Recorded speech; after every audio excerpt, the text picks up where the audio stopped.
ચૂંટણી જાહેર થઈ ગઈ છે.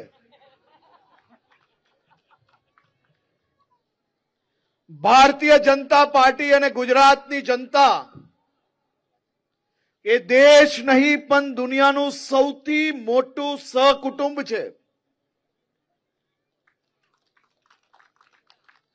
ગુજરાતના પ્રત્યેક ક્ષેત્રના નાગરિકો, પછી એ આપણા આદિવાસી વિસ્તારો હોય, મહાનગરો હોય, સૌરાષ્ટ્ર, ઉત્તર ગુજરાત, મધ્ય ગુજરાત કે દક્ષિણ ગુજરાત હોય, આ ચારેય દિશાઓમાં ગુજરાતની જનતા અને ભારતીય જનતા પાર્ટીએ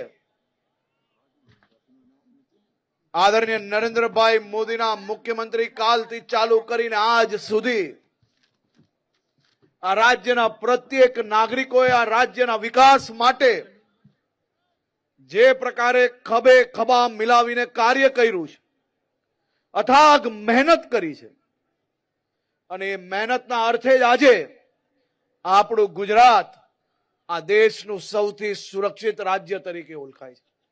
મારી માતાઓ, મારી બહેનો, આ વર્ષે નવરાત્રી કેટલા વાગ્યા સુધી રમી? જરા જોરથી બોલો, જરા હજી જોરથી બોલો, કારણ કે અમુક લોકોને કાનથી સંભળાતું નથી. 4 વાગ્યા સુધી નવરાત્રી રમી અને વટથી રમી કે નહીં? તમે થાક્યા ત્યાર સુધી કોઈએ નવરાત્રી બંધ કરાવી? તો આ છે આપણું ભારતીય જનતા પાર્ટીનું શાસન. અને 4 વાગે આપણે ઘરેથી કોઈને લેવા બોલાવવું પડ્યું? જરા જોરથી બોલો. કોઈએ બી ઘરેથી રાત્રે 4 વાગે નવરાત્રી પૂર્ણ કર્યા પછી ઘરે જવું હોય તો ઘરેથી કોઈ ભાઈ વડીલોને બોલાવવા પડ્યા લેવા માટે?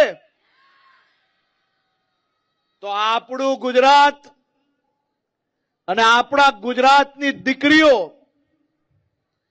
આપણે બીજા રાજ્યોની શું પરિસ્થિતિ છે આપણે ખબર છે કે નહીં? ત્યાં અંધારું થાય ત્યારે ઘરની બહાર નીકળવાનું શું થાય?